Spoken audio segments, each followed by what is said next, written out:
जय माता दी। आइए आप सबको सुनाते हैं कालरात्रि माता की व्रत कथा। 7वें दिन माँ कालरात्रि का दिन होता है।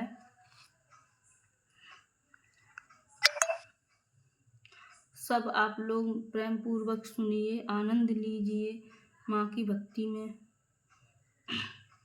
जय माता दी। अब मैं आपको व्रत कथा आरंभ कर रही हूँ। माँ दुर्गा के 7वें स्वरूप को कालरात्रि कहा जाता है। माँ कालरात्रि का स्वरूप देखने में अत्यंत भयानक है, लेकिन ये सदैव शुभ फल देने वाली मानी जाती है, इसलिए इन्हें शुभकरी भी कहा जाता है। दुर्गा पूजा के समाप्त दिन माँ कालरात्रि की पूजा का विधान है। इस दिन साधक का मन सहस्रार चक्र में स्थित रहता है। इसके लिए ब्रह्मांड की समस्त सिद्धियों के द्वारा खुलने लगते हैं। इस चक्र में स्थित साधक का नाम पूर्वक माँ कालरात्रि के स्वरूप में अवस्थित रहता है। माँ कालरात्रि दुष्टों का नाश, विनाश, ग्रह बाधाओं को दूर करने वाली हैं, जिससे साधक भयमुक्त हो जाता है। 11वां अध्याय देवी देवताओं को द्वारा देवी की स्तुति एवं देवी द्वारा देवताओं को वरदान। ओम श्री बोलो। दैत्य शुभ के मारे जाने पर इंद्रदी देवता अग्नि को आगे करके कात्यायनी देवी की स्तुति करने लगे। उस समय अभीष्ट की प्राप्ति के कारण उनके मुख खिलने हुए थे। देवता बोले, हे शरणागतों के दुख हरने वाली देवी, तुम प्रसन्न हो जाओ। विशेषताएं, तुम शिव की रक्षा करो, क्योंकि तुम इस चार आचार विश्वास की अधीश्वरी हो। हे देवी, आप संपूर्ण विश्व की आधार रूप हो, क्योंकि आप पृथ्वी रूप में भी स्थित हो और अत्यंत पराक्रम वाली देवी हो। आप ही जल रूप में स्थित होकर संपूर्ण संसार को नृत्य करती हो। हे देवी, आप विष्णु की शक्ति हो और शिव की बीज परम माया हो, और आपने ही इस समाप्त संसार को मोहित कर रखा है। आप ही प्रसन्न होने पर इस पृथ्वी पर युक्तियां प्राप्ति करती हैं।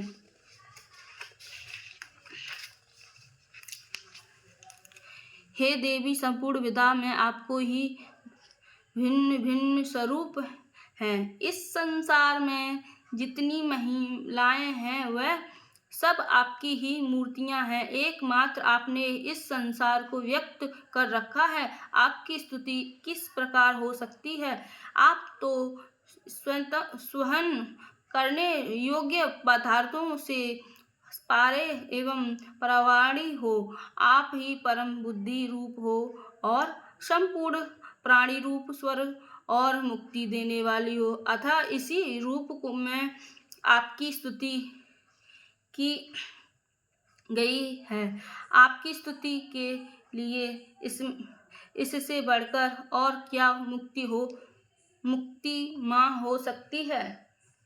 संपूर्ण जानों के हृदय में बुद्धि रूप होकर विनाश करने वाली, स्वर्ग तथा मोक्ष प्रदान करने वाली नारायणी देवी, आपको नमस्कार है।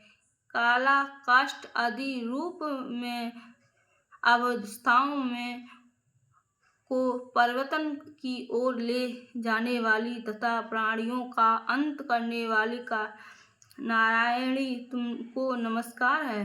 हे नारायणी, संपूर्ण मंगलों के मंगल रूप वाली हे शिव, हे संपूर्ण प्रयोजनों को सिद्ध करने वाली हे शरणागत वत्सल 3 नेत्रों वाली गौरी, आपको नमस्कार करते हैं। इस सृष्टि स्थिति तथा संहार की शक्ति भूत सनातनी देवी, गुणों का आधार तथा सर्वमुख्यई नारायणी आपको नमस्कार।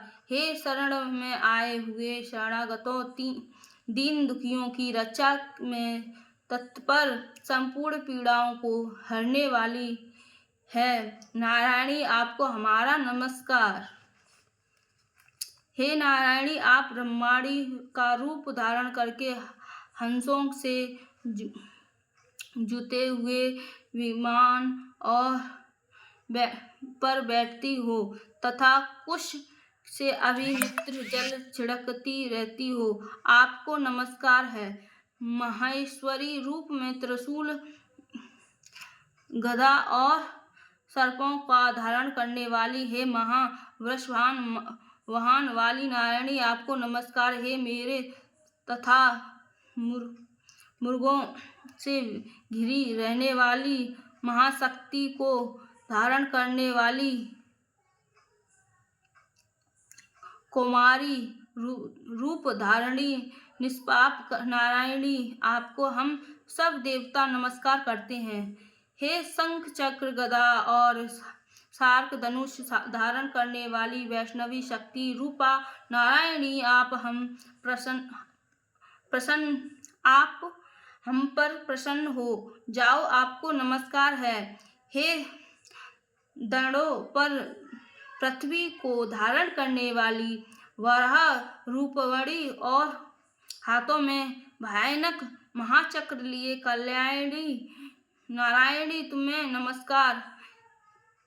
उम्र निग्रह रूप से सदैव को मारने वाली, त्रिभुवन की रक्षा में सरलगन रहने वाली नारायणी आपको हम नमस्कार करते हैं। मस्तक पर मुकुट और हाथ में महावज्र धारण करने वाली, सहस्त्रों के कारण उज्ज्वल वृषसूर को प्राण हरने वाली इस की शक्ति है नारायणी हम आपको नमस्कार करते हैं। शिवदूती स्वरूप रूप दैत्यों के मद को नष्ट करने वाली, भयानक स्वरूप वाली है महाशब्द करने वाली है नारायणी हम आपको नमस्कार करते हैं। गणों के कारण भी कराल मुख वाली, मुखमाला में से विशोभित मुंड मरणी चंड मुंडा रूप नारायणी आपको हम नमस्कार करते हैं। हे लक्ष्मी लज्जा महाविधा श्रद्धा पुष्टि स्वधा धुब्रा महारात्रि तथा मही विधा रूप नारायणी। हे लक्ष्मी लज्जा मही विधा श्रद्धा पुष्टि स्वधा धुब्रा महारात्रि तथा महाविधा रूपा नारायणी आपको हम सब नमस्कार करते हैं। वेदा सरस्वती सर्वस्त्र ऐश्वर्य रूपणी पार्वती महाकाली नियता संशय परायणी तथा ईश्वर रूपणी नारायणी हम आपको नमस्कार करते हैं। सर्वस्वरूप सर्वेश्वरी सर्वशक्ति मुक्ति देवी हमारी भय से रक्षा करो, आपको नमस्कार है। हे कात्यायनी तीनों नेत्रों से विश्व विभूषित आपको सुबह मुख सब तरह के डरों से हमारी रक्षा करें, आपको नमस्कार है। भद्रकाली ज्वालाओं के समान भयानक अति उग्र एवं संपूर्ण असुरों को नष्ट करने वाली तुम्हारा त्रिशूल हमें भय से बचावे, आपको नमस्कार है। देवी जो आपने शब्द से इस संसार को पूरित करके दैत्यों के तेज को नष्ट करता है, वह आपका घंटा इस प्रकार हमारी रक्षा करे। जैसे माता अपने संतान की रक्षा करती है, आपको नमस्कार हे चंड के असुरों के रक्त को और चर्बी से चर्चित जो आपकी तलवार है वह हमारा मंगल करें। हम आपको नमस्कार करते हैं हे देवी। जब आप प्रसन्न होती हो तो संपूर्ण रोगों को नष्ट कर देती हो। जब रुष्ट हो जाती हो तो संपूर्ण वांछित कामनाओं को नष्ट कर देती हो और जो प्राणी शरण में आते हैं उन पर कभी विपत्ति नहीं आती, बल्कि तुम्हारी शरण आए हुए मनुष्य दूसरों को आश्रय देने योग्य हो जाते हैं। अनेक रूपों से बहुत प्रकार के स्वरूपों को धारण करके इन धर्मद्रोही असुरों का अपने कई बार संहार किया है। वह तुम्हारे सिवा और कौन सा कर सकता था। चतुर्दश विधाओं षष्ठ शास्त्र और चारों वेद तुम्हारे ही प्रकाश से प्रकाशित है। इनमें सब आपका ही वर्णन है तथा आपको छोड़कर दूसरी कौन सी शक्ति है जो इस विश्व को ज्ञानमय घोर अंधकार से परिपूर्वक ममता रूपी गड़ग में निरंतर भटका रही है, जहाँ राक्षस विषैले सर्प लुटेरों की सेना हो, जहाँ दावानल हो वहाँ और समृद्ध के बीच में भी तुम साथ रहकर इस विश्व की रक्षा करती हो। हे विश्वेश्वरी, तुम शिवा का पालन करने वाली विश्व स्वरूपा है, इसलिए संपूर्ण संसार को धारण करती हो। इसलिए ब्रह्मा विष्णु महेश भी वंदनीय हो जो भक्ति पूर्वक तुमको नमस्कार करते हैं। वह शिव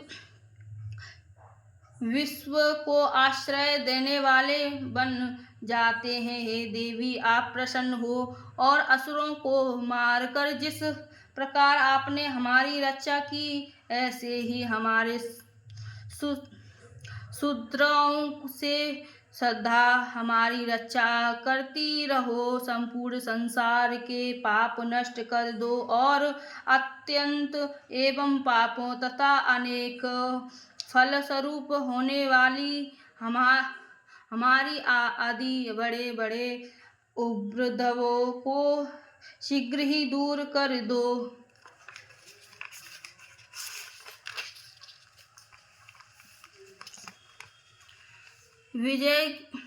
विश्व की पीड़ा कर हरने वाली देवी, शरण में पड़े हुए मनुष्यों पर प्रसन्न हो जाओ।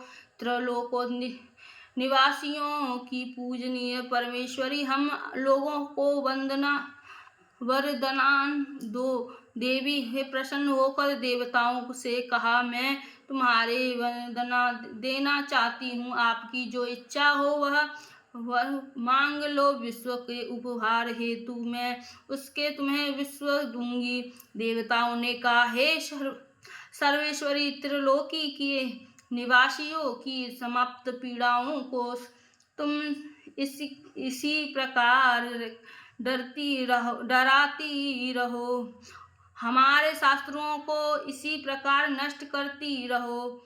देवी ने कहा, वैश्ववत मानवंतर के 28वें युग में 2 और महासुर शुभ और निशुभ पैदा होंगे। उस समय में नंदगोप के घर में योद्धा के गर्भ से उत्पन्न होकर विश्वचल पर्वत पर शुभ और निशुभ का वध करूंगी। फिर अत्यंत भयानक रूप से पृथ्वी पर अवतार लेकर मैं वेगविचित नामक दोनों को विनाश करूंगी। उन भयंकर असुरों का भक्षण करते समय मेरे दांत ज्ञान के पुष्प के समान लाल होंगे। इसके बाद देवता स्वर्ग में और मनुष्य पृथ्वी पर मेरी स्तुति करते हुए मुझे रक्त दंतिता कहेंगे। इसके बाद जब 100 वर्षों तक वर्षा नहीं होगी और पानी का अभाव हो जाएगा, तो मैं ऋषियों की स्तुति करने पर निजा रूप में प्रकट होंगी। तब अपने 100 नेत्रों से ऋषियों की ओर देखूंगी। तब मनुष्य सात लक्ष्मी नाम से मेरा कीर्तन करेंगे। उसी समय मैं अपने शरीर से उत्पन्न हुए प्राणों की रक्षा करने वाले शंखों को द्वारा सब प्राणियों का पालन करूंगी और जब तक वर्षा नहीं होगी तब तक वह शंख ही सबसे प्राणों की रक्षा करेंगी। तब इस पृथ्वी पर सकुमारी के नाम से विद्वता होंगी और इसी अवतार में मैं दुर्गम नामक महासासुर का वध करूंगी। दुर्गम का वध करने के कारण मेरा नाम दुर्गा देवी प्रसिद्ध होगा। फिर मैं भयानक रूप धारण कर हिमालय विनाशिनी निवासिनी ऋषियों की महिषासुरों की रक्षा करूंगी। उस समय मैं असुरों का भक्षण करूंगी। मुनिगण निर्भयता के साथ मेरी प्रार्थना करेंगे। इस प्रकार भविष्य में मेरा नाम भीमा देवी प्रसिद्ध होगा। जिस समय अरुण नामक असुर त्रिलोकी में भयानक उपद्रव करेंगे, उस समय मैं असख्य घोरों का रूप धारण कर त्रिलोकी की हित के लिए असुरों रूप का वध करूंगी। तब संसार में मेरा नाम ब्रह्मारी प्रसिद्धि होगा। इस प्रकार जब जब विश्व में दोनों व दानवों का उत्पन्न बढ़ेगा, मैं उस समय अवतार लेकर असुरों का संहार करूंगी। 12वां अध्याय देवी चरितों के पाठ का महात्म्य। ओम देवी बोलो। ओम देवी बोली, हे देवताओं, जो पुरुष इन स्तोत्रों के द्वारा एकत्रित होकर मेरी स्तुति करेगा, उसके संपूर्ण कष्टों को निसंदेह दूर करूंगी। मधुकेटव के विनाश, महिषासुर के वध और शुभ निशुभ के वध की जो मनुष्य कथा कहेगा, मेरे महत्व को अष्टमी, चतुर्दशी एवं नवमी के दिन जो मनुष्य एकचित्त होकर भक्ति पूर्वक सुनेगा, उनको कभी कोई अनिष्ट स्पर्श नहीं कर सकेगा, पाप नहीं रहेगा। पाप से उत्पन्न हुई विपत्ति उसको हानि नहीं पहुंचा सकेगी। उनके घर में कभी गरीबी नहीं रहेगी और ना कभी उनको अपने प्रियजनों का विछोह होगा। इतना ही नहीं, उन्हें शास्त्रों से, लुटेरों से, राजा से, शास्त्र से, अग्नि से तथा जल से कभी भी भय नहीं रहेगा। इसलिए प्रत्येक मनुष्य को भक्ति पूर्वक मेरे इस कल्याण कारक महत्व को सदैव पढ़ना और सुनना चाहिए। यह परम कल्याण कारक है। मेरा यह महात्म्य हमारी से उत्पन्न हुई संपूर्ण उपद्रवों को एवं आध्यात्मिक आदि तीनों प्रकार के उत्पादों को शांत कर देगा। जिस घर, मंदिर या जिस स्थान पर मेरा यह स्तोत्र विधि पूर्वक पढ़ा जाता है, उस स्थान का मैं कभी त्याग नहीं करती और वहाँ सदा मेरा निवास रहता है। बलिदान, पूजा, होम तथा महात्माओं में मेरा यह चरित्र उच्चारण करना तथा सुनना चाहिए। बलिदान, पूजा, हवन मनुष्य चाहे जानकर या अनजाने करे मैं उसे तुरंत ही ग्रहण कर लेती हूँ। शारद काल में प्रत्येक वर्ष जो महापूजा की जाती है, उसमें जो मनुष्य भक्ति पूर्वक मेरा यह महात्म्य सुनाता है, वह सब विपत्तियों से छूट जाता है और ध्यान तथा पुत्रादि से संपन्न हो जाता है। इसमें तनिक भी संदेह नहीं है। मेरे इस महत्व व प्रादुर्भाव की सुंदर कथाओं को अत्यधिक तथा युद्ध के लिए गए मेरे पराक्रम को सुनकर मनुष्य निडर हो जाता है, शत्रु नष्ट हो जाते हैं तथा उसका कल्याण होता है। उसका वश कल्याण के मार्ग पर चलता है। जो मेरे महत्व को सुनता है, बुरे स्वप्न दिखाई देने पर, ग्रह नित भयानक पीड़ा उत्पत्ति होने पर, मेरा महत्व श्रवण करने से छुटकारा मिलता है। सब कष्ट शांत हो जाते हैं तथा स्वप्न दिखाई देने बंद हो जाते हैं और दुख इत्यादि सब मिट जाते हैं। बाल गृह में गृहस्थ बालकों के लिए यह मेरा महत्व परम शक्ति को देने वाला है। मनुष्य में फूल पड़ने पर यह भली भांति मित्रता करने वाला है। यह महत्व समस्त दुराचारियों के बल का नाश करने वाला है। इसके पाठ मात्र से राक्षसों, भूतों और पिशाचों का नाश हो जाता है। पशु पुष्प, अर्थ, धूप, गंध, दीप इत्यादि सामग्रियों के द्वारा पूजन करने पर मेरा यह महत्व मनुष्य को मेरी जैसी सर्वथा की प्राप्ति कराने वाला है। ब्राह्मणों को भोजन कराकर, हवन करके, प्रतिदिन अभिषेक करके, नाना प्रकार के भोगों को अर्पण करके और प्रतिवर्ष दान इत्यादि करके जो मेरी आराधना करते हैं, उससे मैं जैसी प्रसन्नता होती हूँ, वैसे ही सब पर ही प्रसन्न रहती हूँ। इस चरित्र को सुनने वालों से होती हूँ। यह महत्व श्रवण करने पर पापों को हर लेता है तथा आरोग्य प्रदान करता है।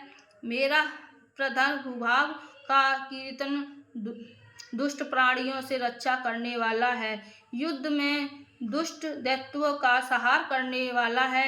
इससे सुनने से मनुष्य को शत्रुओं का भय नहीं रहता। देवताओं को तुमने और ब्रह्मा, ऋषियों और ब्रह्मा जी ने जो स्तुति की, वही मनुष्य को कल्याणी बुद्धि प्रदान करने वाली है।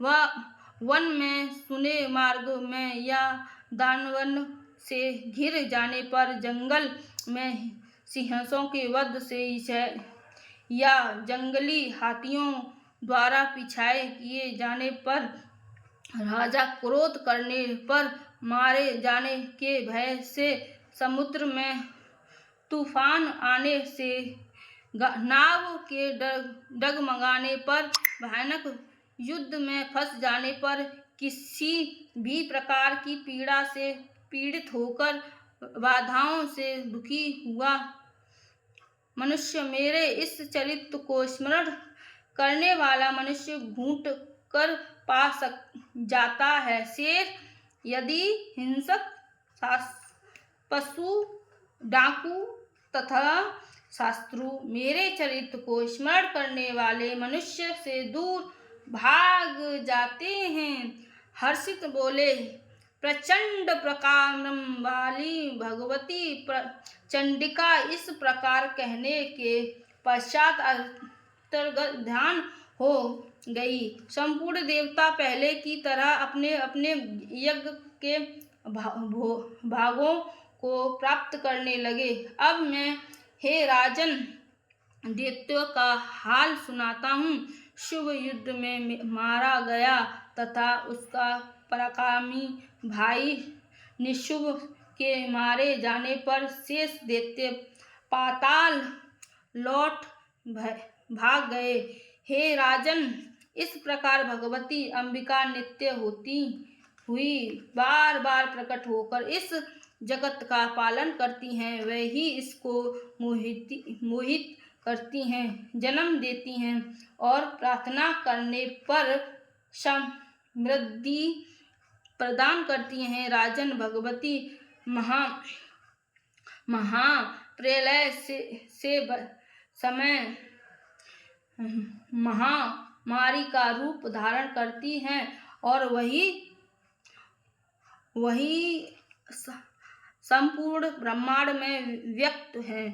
वह सनातन देवी प्राणियों का पालन करती हैं। वह ही मनुष्य के अद्भुत के समय और घर में लक्ष्मी का रूप बनकर स्थिर हो जाती हैं तथा अभाव के समान दरिद्रता बनकर विनाश का कारण बन जाती हैं। पुष्प, धूप और गंध आदि से पूजन करके इनकी स्तुति करके से वह धन और पुत्र प्रदान करती हैं और धार्मिक बुद्धि तथा उत्तम गीत प्रदान करती हैं। जय माता दी। जय माता दी। आप सबको हमारी कथा कैसी लगी? माँ कात्यायनी बीच में लाइट चली गई थी, इसलिए साफ दिखाई नहीं दे रहा था, बोलने में कुछ गलतियाँ हो रही थी। प्लीज़ मुझे माफ़ करना, मैं पहली बार ये वीडियो बना रही हूँ क्योंकि हमें ऐसा लगता है हम कैमरे के सामने आ रहे हैं तो हमें थोड़ा सा हिचक सी लगती है, अजीब भी लगती। एकांत पढ़ते जब कोई सुनने वाला नहीं होता तो फिर हम खुद को भी भूल जाते हैं कि हम क्या बोल रहे हैं क्या नहीं बोल रहे हैं। कैमरे के सामने पता नहीं खिच खिच लगती है। जय माता दी।